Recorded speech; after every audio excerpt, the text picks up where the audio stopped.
হাসিবের মা বলল, কারণ বাচ্চাদের কিডনি, চোখ এগুলা বেশি দামে বিক্রি করা হয়। হাসিব বলল, ও তার মানে চৈতি সব সত্যি কথাই বলছে, সেদিন তুমি চৈতিকে কিডন্যাপ করাইছিলে?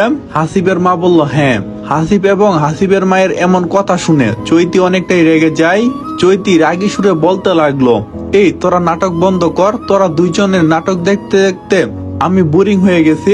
হাসিব বলল, আরে নাটক করব কেন চৈতি? চৈতি বলল, যদি নাটক না করিস তাহলে তোর মায়ের কথাই তুই কি বুঝতে পারছিস? ওই সন্তান তোর নাম, ডাক্তার ভুল রিপোর্ট দিয়েছে, ওই সন্তানের বাবা অন্য কেউ। এইসব কথায় একটা জিনিস বোঝা যাচ্ছে, সেই দিন তুই আমাকে দর্শন করিস নাই। আচ্ছা বুঝলাম রিপোর্টটা ভুল, কিন্তু তুই যদি আমাকে দর্শন না করিস তাহলে কিভাবে মেনে নিলিম এই সন্তান তোর? আবার কেনই বা বললি আমি চৈতিকে দর্শন করছি? এই সন্তান আমার, উত্তর দে আমাকে। হাসিব বলল, কোনো উত্তর নেই আমার কাছে, তবে একটি কথা। চৈতি বলল, কি এমন কথা? হাসিব বলল, আমি প্রতি রাতে নেশা করে বাসায় ফিরতাম, হয়তো নেশার ঘুরে তোমাকে এসব করছি। চৈতি বলল, না, সেদিন তুই নেশার ঘুরে ছিলি না। হাসিব বলল, তুমি কিভাবে বুঝলে সেটা? চৈতি বলল, নেশা করে থাকলে তোর শরীরে নেশার গন্ধ থাকতো, সেদিন তোর শরীরে কোনো কিছুই ছিল না, তুই একদম ঠিক ছিলি। হাসিব বলল, আমি নেশার ঘুরে না থাকলে এমন কাজ আমি কখনোই করতে পারবো না, এইটা আমার নিজের প্রতি বিশ্বাস আছে। চৈতি বলল, তোর কথা শুনে মনে হচ্ছে আমি তোকে মিথ্যা বলতেছি আর তুই সত্য কথা বলতেছিস, আসলে তুই চাসটা কি? হাসিব বলল, প্লিজ চৈতি একটু চুপ করো, আগে আমার মায়ের সঙ্গে কথা বলতে দাও প্লিজ, আমি জানতে চাই কেন এমনটা করলো আমার মা।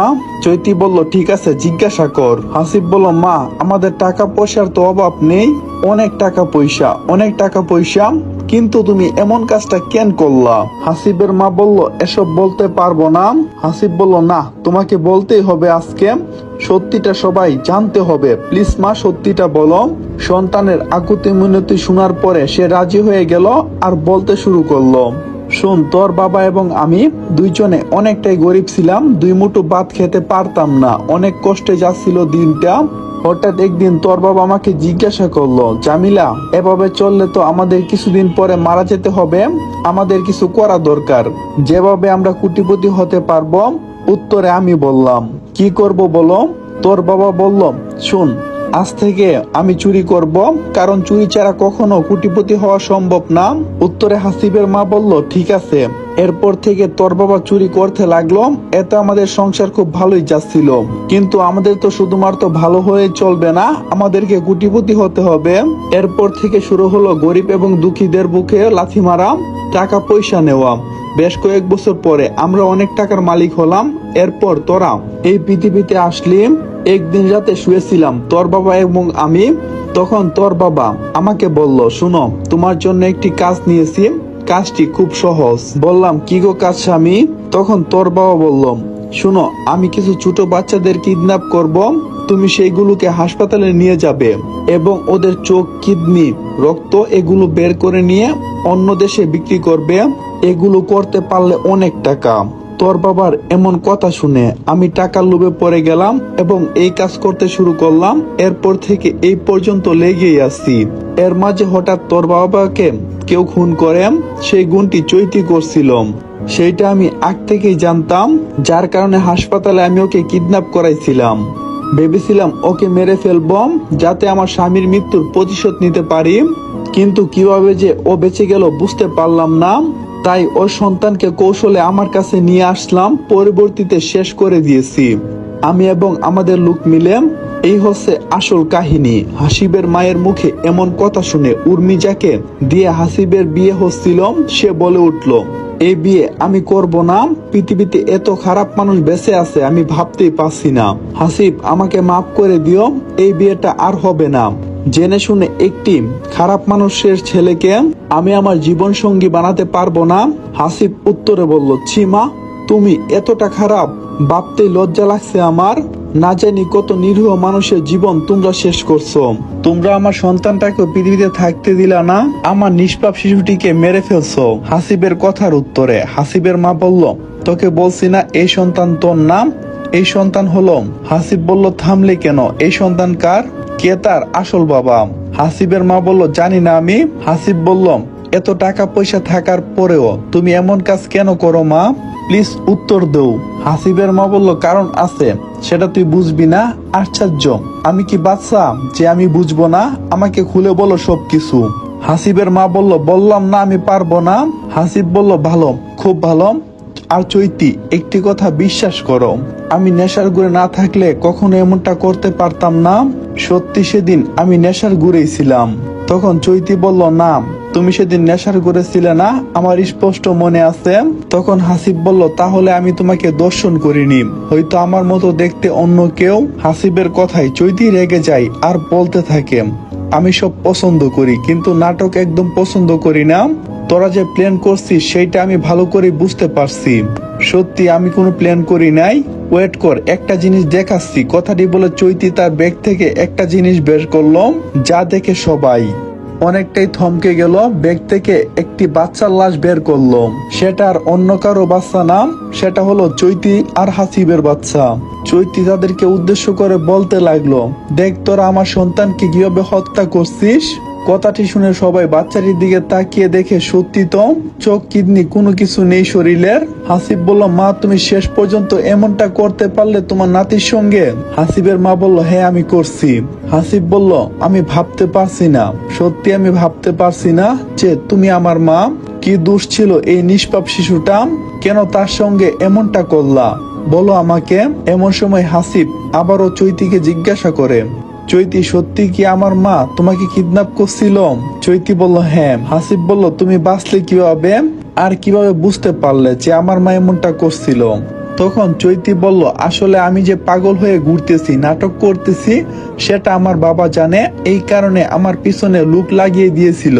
সেই দিন যখন লোকগুলো আমাকে কিডন্যাপ করে নিয়ে যাচ্ছিল, তখন আমার বাবার লোকগুলো পিছনে আসতে থাকে এবং একটি নির্জন জায়গায় গাড়িটিকে থামিয়ে দিল এবং সবাইকে জিজ্ঞাসা করলো যে আমাকে কিডন্যাপ করার পিছনে কার হাত রয়েছে। উত্তর এলো, তোমার মার কথা। হাসিব বলল, ও তুমি এখন কি চাচ্ছ? চৈতি বলল, আমি তোমার মাকে হত্যা করার জন্য এখানে এসেছি। প্রথমে ভেবেছিলাম কিছু করব না, কিন্তু তোমার মা আমার সন্তানকে হত্যা করছে, এই জন্য আমি তাকে নিজ হাতে হত্যা করব, আর সেটা এখনই। হাসিব বলল, এমনটি না করলে হয় না? চৈতি বলল, না হয় না। হাসিব বলল, ঠিক আছে, তোমার যা ইচ্ছে করতে পারো, এমন মায়ের দরকার নেই যেই মা এতটা জঘন্য কাজ করতে পারে, যাও নিয়ে যাও। হাসিবের মা বলল, হাসিব তুই এ কথাটি বলতে পারলি? কি করি নাই আমি তোর জন্য? সবকিছু তো তোর জন্যই করছি, আর তোদের জন্যই করছি। হাসিব বলল, তোদের জন্য মানে আমি বাদে অন্য কেউ কি আছে? তখন হাসিবের মা হাসতে লাগলো। হাসিব বলল, হাসতেছো কেন, সত্যি কাহিনী কি? হাসিবের মা বলল, সময় হলে বুঝতে পারবি। আসবে, সে ফিরে আসবে। সে আসলে কাউকেই বাঁচতে দেবে না, শেষ করে দেবে সবাইকে। হাসিব বলল, মানে? হাসিবের মা বলল, সে আসলে সব মানের উত্তরও পেয়ে যাবি। আমাকে শেষ করা এতটা সহজ নয়, কথাটি মাথায় রাখিস চৈতি। হাসিব বলল, মা তুমি কি বলতে চাচ্ছ? প্লিজ পুরোটা খুলে বলো, কি এমন কাহিনী আছে যে আমি জানি না? হাসিবের মা বলল, তুই চুপ কর, ওই মুখে আমাকে মা ডাকবি না। একটু আগে কি বললি মনে নেই? এই মায়ের দরকার নেই তোর। হাসিব বলল, কেন মিথ্যা বলছি? তুমি তো সত্যি এমন কাজ করছো যার শাস্তি হলো মৃত্যু। হাসিবের মা বলল, এমন শাস্তি হবে আমি মানতে পারি না, আরো এমন কাজ করব, আমার অনেক টাকা চাই। হাসিব বলল, তুমি টাকার নেশায় অন্ধ হয়ে গেছো মা, এই টাকাই তোমাকে শেষ করে দেবে। এইটা আমি বললাম, তোমার সন্তান, বুঝছো? হাসিবের মা বলল, সন্তান হয়ে এই কথাটি বললি? তুই তো আমার গো শত্রু। হাসিব বলল, হ্যাঁ। হাসিবের মা হাসিবকে উদ্দেশ্য করে বলল, তোকে দেখে নেব আমি, তুই সন্তান নামের কলঙ্ক। মায়ের মুখে এমন কথা শুনে হাসিব রাগান্বিত হয়ে বলে, চৈতি এই মুহূর্তে এই খুনিটাকে আমার চোখের সামনে থেকে নিয়ে যাও, ওই মুখটা আমি দেখতে চাই না। এদিকে বিয়ে বাড়িতে এমন কাহিনী দেখে উর্মির বাসার লোকজন বলতে থাকে, আল্লাহ আমাদেরকে নিজ হাতে বাঁচাইছে। এমন খারাপ পরিবারে আমার মেয়েটিকে বিয়ে দিচ্ছিলাম, ভাবতেই পারছি না। এই চলো সবাই রেডি হয়ে, আর এক মুহূর্ত এখানে থাকবো না। এমন কথায় হাসিব বেশ কষ্ট পেয়ে তার মাকে উদ্দেশ্য করে বলে, দেখছো মা, আজ তোমার জন্য আমার বিয়েটা হচ্ছে না, এর থেকে বড় কষ্ট আর কি আছে বলো? হাসিবের মা বলল, আরে উর্মি কোনো মেয়ে হলো? এর থেকে অনেক সুন্দরী মেয়ে তোকে বিয়ে করিয়ে দেব।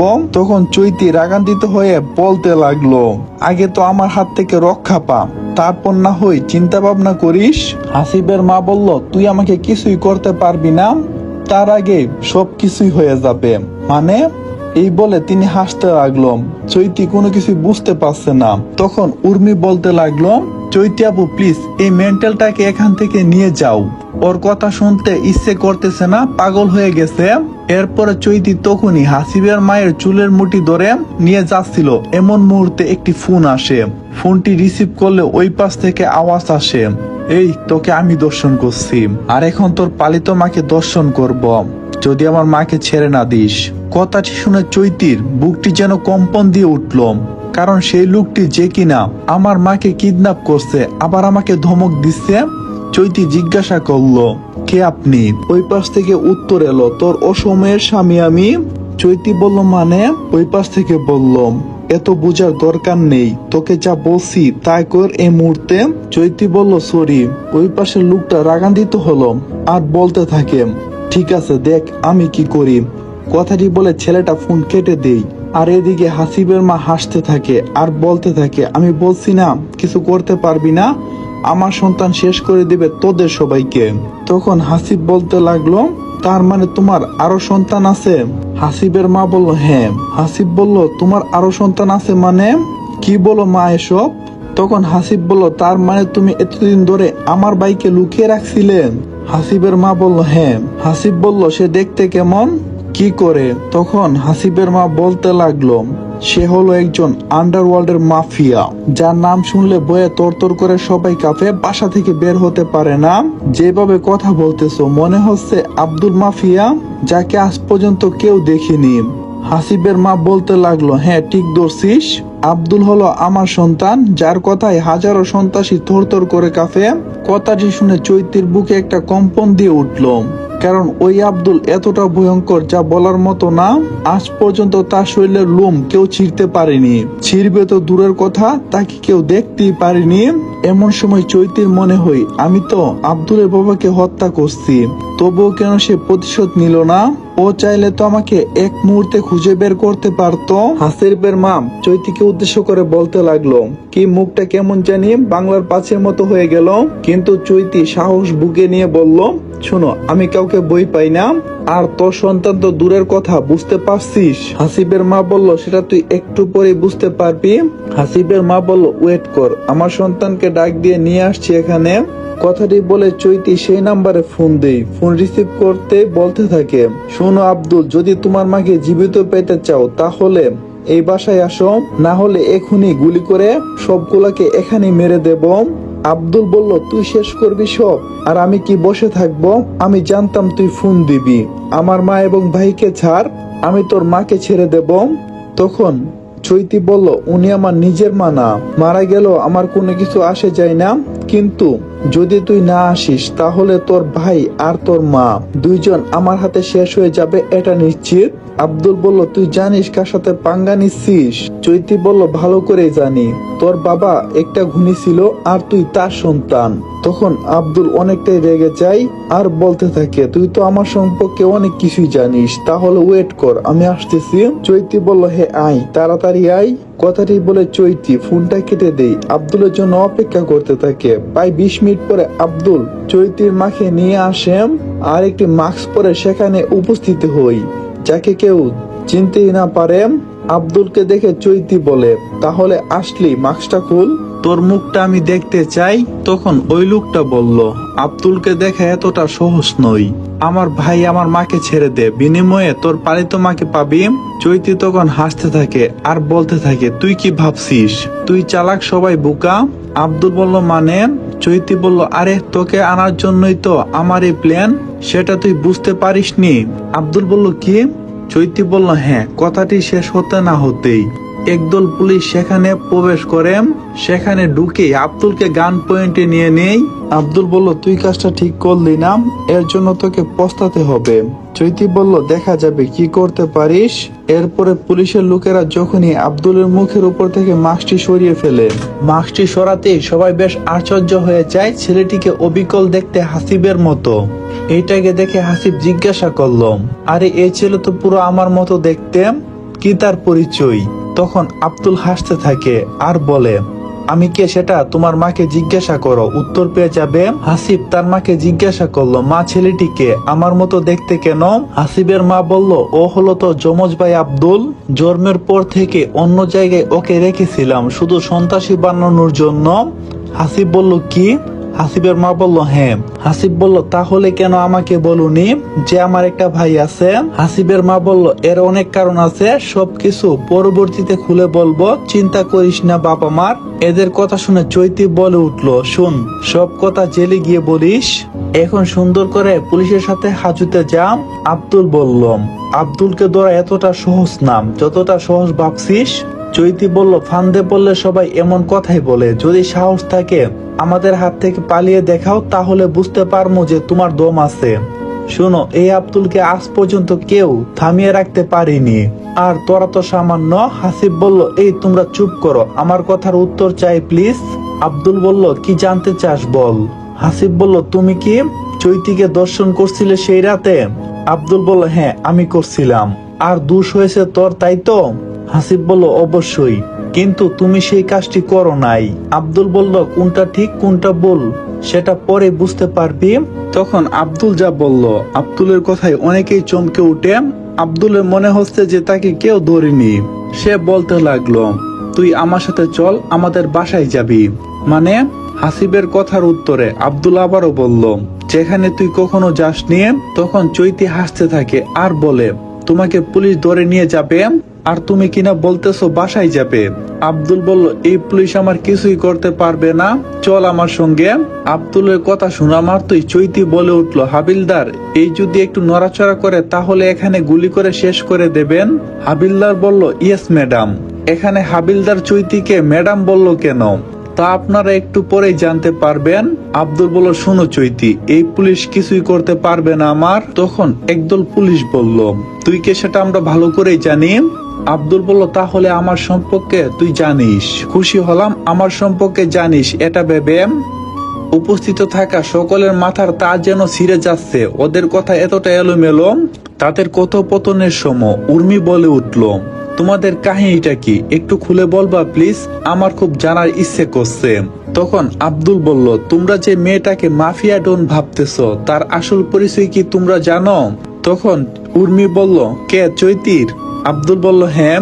উর্মি বলল, আমরা সবাই জানি সে মাফিয়া, একজন সন্ত্রাসী। তখন আব্দুল বলল, তোমরা ভুল জানো, ওর আসল পরিচয় হচ্ছে ও হলো, ওকে আপনারা না হয় গল্পে বুঝতে পারবেন। আব্দুলের মুখে এমন কথা শুনে সবার মাথায় যেন আকাশ ভেঙে পড়ল। তখন চৈতি বলল, হ্যাঁ আমি একজন পুলিশের কর্মকর্তা, আমি গোপনে কাজ করি, সবাই জানে আমি একজন মাফিয়া, কিন্তু কেউ জানে না আমি একজন পুলিশ। হাসিব বলল, সত্যি তুমি পুলিশ চৈতি? চৈতি বলল, হ্যাঁ আমি পুলিশ। তখন আবার আব্দুল বলে, সেদিন আমি ওকে দর্শন করার পরে কেন আমাকে কোনো কিছু করেনি জানো? কারণ ও চাইছিল আমাকে এমন অবস্থায় ধরবে যাতে আমি জেল থেকে বের হতে না পারি। এই কারণে 10 মাস কষ্ট করে সন্তান পেটে ধরছিল, কিন্তু সব খেলা খানিকের ভিতরে শেষ করে দিয়েছি। চৈতি বলল, তোর এই হাসি বেশিক্ষণ থাকবে না, চিন্তা করিস না। আব্দুল বলল, তুই আমার কিছুই করতে পারবি না, যদি পারিস তাহলে করে দেখাও। এখানে আমরা বুঝলাম এই চৈতির অনেক কাহিনী আছে যেটা আস্তে আস্তে বুঝবো। বুঝতে পারলাম এই চৈতি শুধুমাত্র আব্দুলকে ধরার জন্য এত প্ল্যান করছে। চৈতি বলল, দেখ কি করতে পারি। আব্দুল বলল, তুই আমাকে ধরার জন্য দর্শন হলি, গর্ভে সন্তান ধারণ করলি, আবার প্ল্যান করে আমাকে এখানে নিয়ে আসলি, বাহ বাহ বাহ, এইবার তোকে গণদর্শন করব, চিন্তা করিস না। এই কথাটি শুনে চৈতি অনেকটা রাগান্বিত হলো, আব্দুলকে থাপ্পড় মেরে দেই। থাপ্পড় দেওয়ার পরপরই সবাই চমকে উঠে, কারণ এটা তো আব্দুল না। বুঝলেন না তো? তাহলে বুঝিয়ে দিচ্ছি। চৈতি থাপ্পড় দেওয়ার সঙ্গে সঙ্গে আব্দুলের মুখের উপর থেকে একটি মাস্ক আবারও সরে যায়, যে মাস্কটি দেখতে পুরো হাসিবের মতো ছিল। এই কে তুই? তখন লোকটি বলল, কেন, আমি আব্দুল, আমাকে চিনতে পারছো না? চৈতি বলল, না তুই আব্দুল না। তখন লোকটা বলল, কেন, আমি আব্দুল, আমাকে চেনা যাচ্ছে না? তখন আব্দুল একটা হাসি, মানে ওই লোকটা একটা হাসি দিল আর বলল, আমি ভাবলাম কিছুক্ষণ মজা করব, কিন্তু হলো না। চৈতি বলল, সত্যি করে বল কে তুই? আমি হলাম আব্দুল স্যারের লোক, যে কিনা হুবহুব আব্দুল স্যারের কথা স্টাইল নকল করতে পারি শুধুমাত্র চেহারা ছাড়া। এজন্য স্যারের মতো দেখতে একটা মুখোশ বানিয়ে এখানে এসেছি, যাতে কেউ চিনতে না পারে। চৈতি বলল, এত বড় ধোঁকা, তোকে এই মুহূর্তে গুলি করে মেরে ফেলবো আমি। লোকটা বলল, আমাকে পরে মারুন, তার আগে আপনার যে ফোনটা বাজতেছে সেটা রিসিভ করেন। লোকটির কথা মতো চৈতি ফোনটা হাতে নিয়ে দেখে কেউ একজন ভিডিও কল করছে। সেটা দেখে চৈতি ফোনটা রিসিভ করা মাত্রই দেখতে পাই যে চ্যানেলটি সাবস্ক্রাইব করে দাও। খুব তাড়াতাড়ি পরের পার্ট নিয়ে দেখা হচ্ছে। ততক্ষণ সবাই ভালো থাকবা, সুস্থ থাকবা, আর সবাই চ্যানেলটি সাবস্ক্রাইব করে বেল আইকনটি প্রেস করে রাখো, এবং কি লাইক, কমেন্ট এন্ড শেয়ার করে দাও সবার মাঝে। কেমন লেগেছে ওইটা কমেন্ট করে জানাতে ভুলবে না কিন্তু। খোদা হাফেজ।